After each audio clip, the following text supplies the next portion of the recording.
열왕기상 8장 12절에서 21절까지 말씀, 표신 성경과 또 자막으로 하나님의 말씀 한 절씩 교독하도록 하겠습니다. 그때 솔로몬이 이르되 여호와께서 캄캄한 데 계시겠다 말씀하셨사오나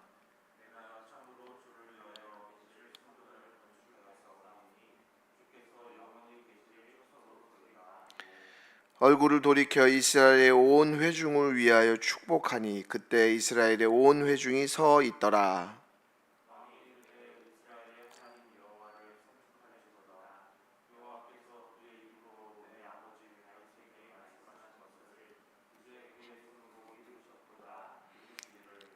내가 내 백성 이스라엘을 애굽에서 인도해 낸 날부터 내 이름을 둘 만한 집을 건축하기 위하여 이스라엘 모든 지파 가운데서 아무 성읍도 택하지 아니하고 다만 다윗을 택하여 내 백성 이스라엘을 다스리게 하였노라 하신지라.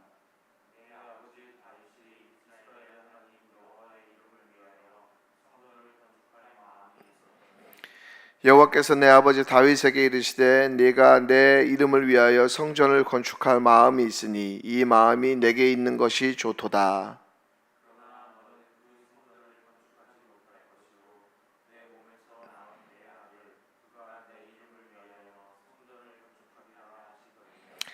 이제 여호와께서 말씀하신 대로 이루시도다. 내가 여호와께서 말씀하신 대로 내 아버지 다윗을 이어서 일어나 이스라엘의 왕위에 앉고 이스라엘 하나님 여호와의 이름을 위하여 성전을 건축하고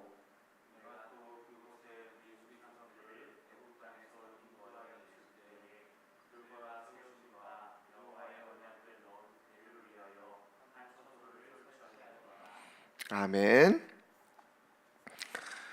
우리는 어제 말씀을 통해 언약궤가 성전에 안치되는 내용을 살펴보았습니다. 이스라엘 장로들과 또 이스라엘 자손의 지도자들이 한 자리에 모이고 또 제사장과 레위인들 이 거룩한 기구를 메고 성전으로 올라갔습니다. 이스라엘 온 백성이 모여서 하나님 앞에 제사를 드렸습니다. 모세의 두 돌판을 담은 언약궤가 성전에 들어오고 또 성대한 제사가 드려졌습니다.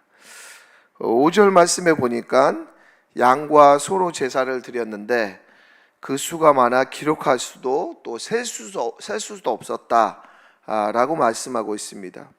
뿐만 아니라 구름이 성전에 가득하여 제사장은 서서 섬기지 못할 정도로 경외감을 느꼈고 하나님의 영광이 성전에 가득하였다라고 말씀하고 있습니다. 외형적인 성전 건축에서 또 내부 건축, 언약궤의 안치까지 하나하나 성전 건축이 차근차근 또 온전히 이루어져 가고 있음을 우리는 말씀을 통해서 알 수가 있습니다. 사실 상상해 본다면 정말로 감격스럽고 또 가슴 벅찬 순간이 아닐 수가 없습니다.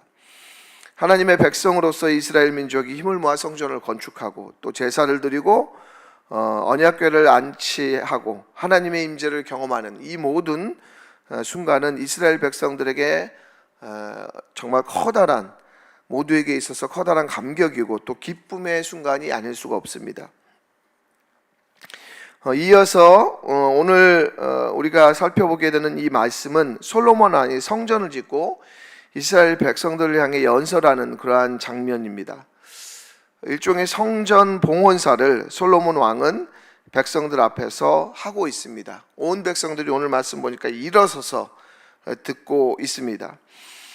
7년 6개월이라는 긴 시간의 성전 건축을 마무리하고 솔로몬 왕은 이 성전 건축이 어떤 의미를 지니고 있고 또 어떻게 지어지게 되었는지 일종의 성전 건축의 그 역사와 취지에 대한 연설을 하고 있습니다. 아마 이스라엘 백성들은 성전 건축을 하면서 이런 어떠한 배경들 또 역사에 대해서는 잘 몰랐을 것입니다. 왕이 지으라고 했고 또 왕의 명령을 따라서 성전을 건축하기는 하지만 성전 건축이 시작하게 된 어떠한 배경과 의미에 대해서는 몰랐을 것입니다. 이제 이스라엘 백성들은 솔로몬 왕의 입을 통해서 그 구체적인 내용들을 듣게 됩니다. 이런 과정은 이스라엘 백성들에게 아주 의미 있고 중요한 순간이 될 수 있죠. 이스라엘 백성들에게 하나님의 뜻을 전달함과 동시에 또 이스라엘 백성들을 하나님의 말씀 앞에서 하나 되게 하는 그런 어떠한 다소 전략적인 그런 효과도 아마 있었을 것입니다.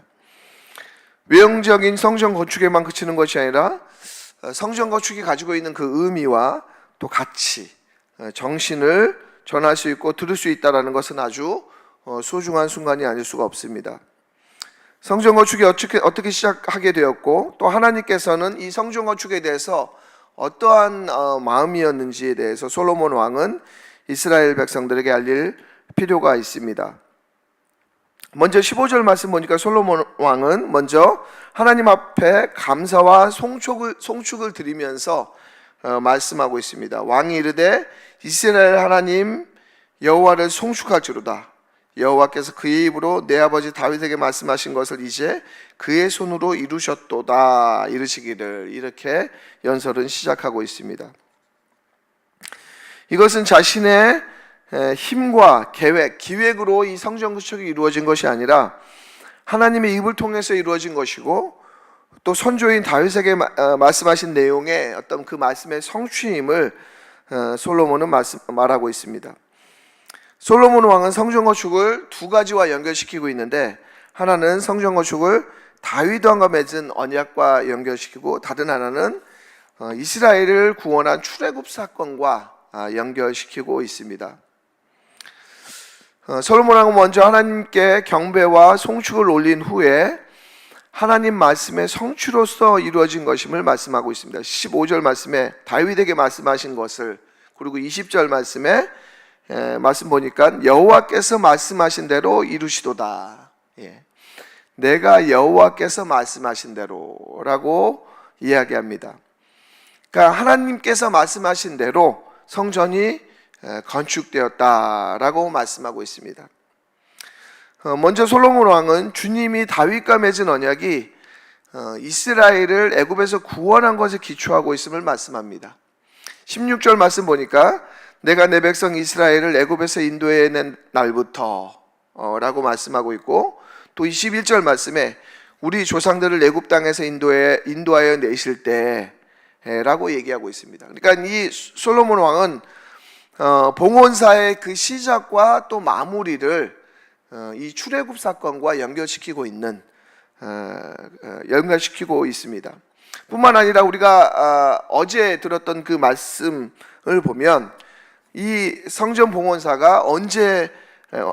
언제 드려지게 됐냐면 에다니므원 7째 달 2절 말씀에 그렇게 나와 있죠. 그러니까 성전 봉헌의 시기, 이 에다니므원 7째 달이라고 하면 초막절을 의미합니다.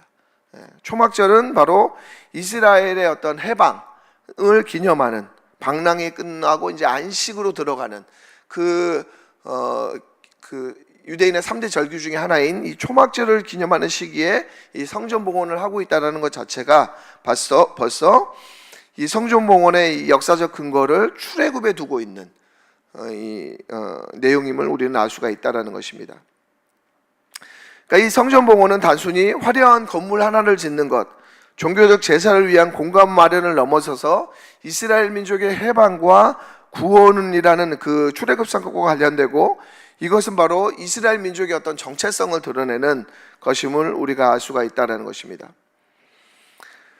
그런 면에서 이것은 굉장히 중요한데, 성전 봉헌은 이스라엘 백성들의 중심 사건이고 또 이것의 의미를 바로 세우는 것이 이스라엘 백성들에게 아주 무척 중요한 사건임을 우리는 알 수가 있습니다.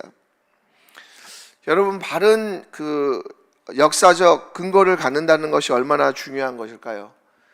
그것은 바로 한 사람을, 또 한 민족을, 한 나라를 바른 기초에 세우는 것임을 우리는 알 수가 있습니다.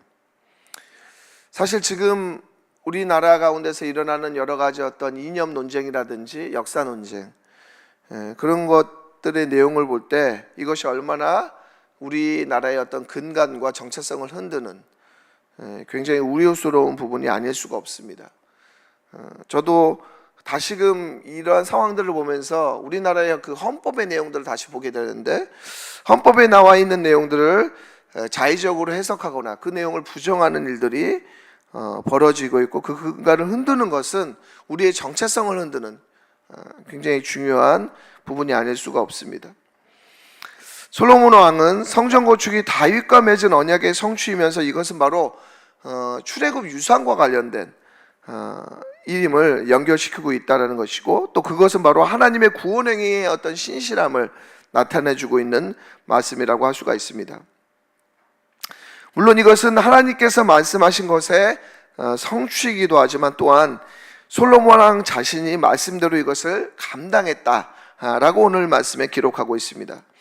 그러니까 이 성전 건축이라는 것이 솔로몬 왕 자신이 어떠한 그 인간적인 야망이나 정치적인 어떠한 계획 속에서 이루어진 것이 아니라 하나님의 뜻에 대한 어떤 순종의 행동임을 말씀하고 있다는 것입니다.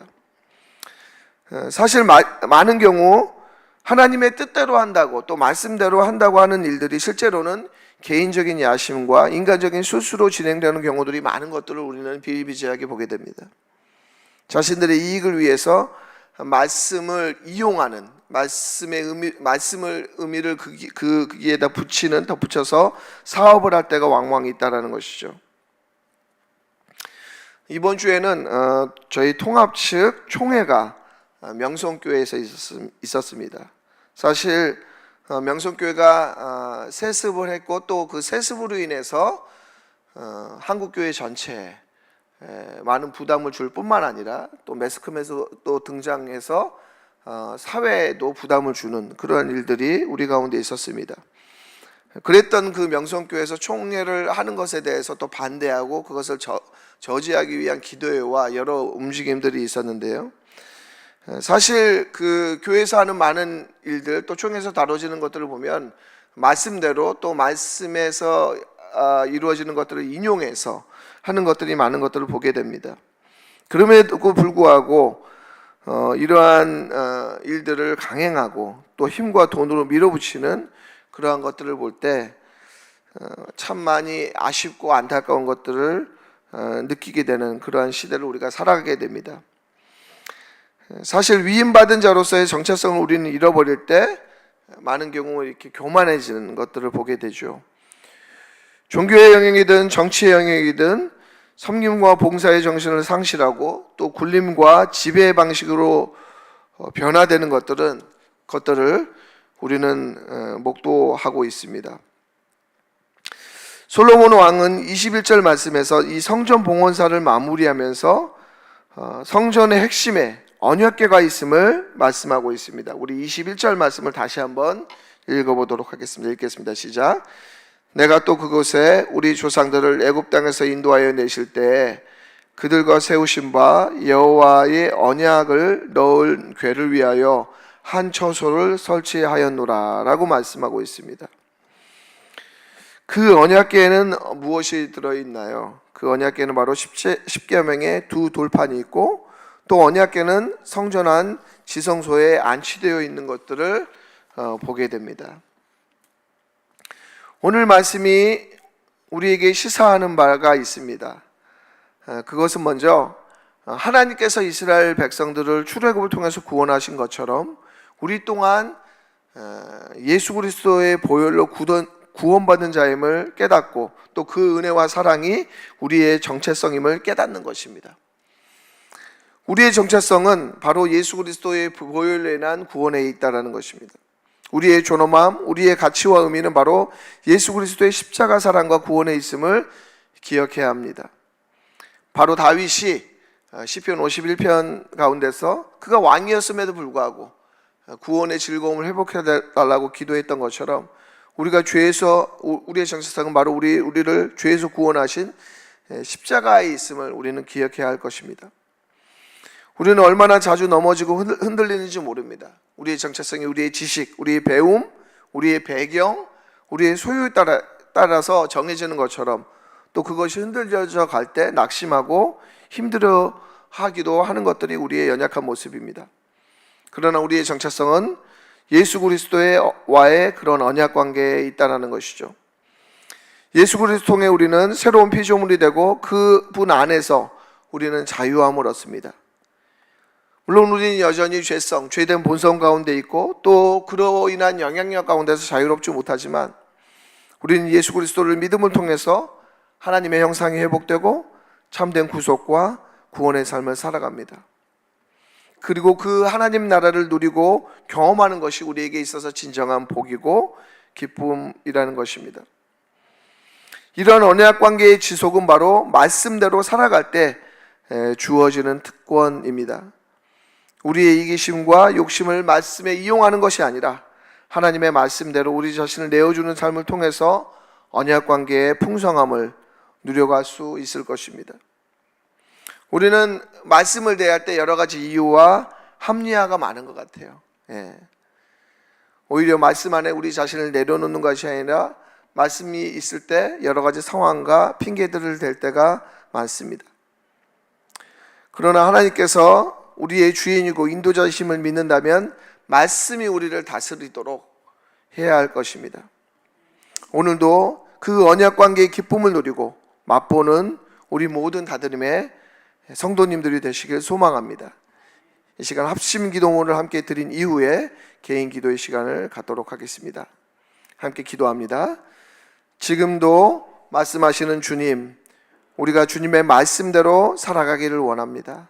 말씀으로 우리의 생각과 마음을 다스려 주시고 말씀 앞에 우리의 고집과 이기심을 내려놓게 하여 주시옵소서. 예수 그리스도를 닮아 온유함과 겸손함을 배우게 하여 주시옵소서. 말씀으로 다스림 공동체를 풍성하게 하시며 말씀을 사랑하고 실천하는 공동체가 되게 하여 주시옵소서. 말씀을 전하는 교육자들에게 지혜와 영감을 주시며 드리는 예배를 통해 하나님의 뜻이 온전히 드러나게 하옵소서. 오늘도 하나님의 말씀대로 살아가길 원하오며 참 진리이신 예수 그리스도의 이름으로 기도합니다. 아멘.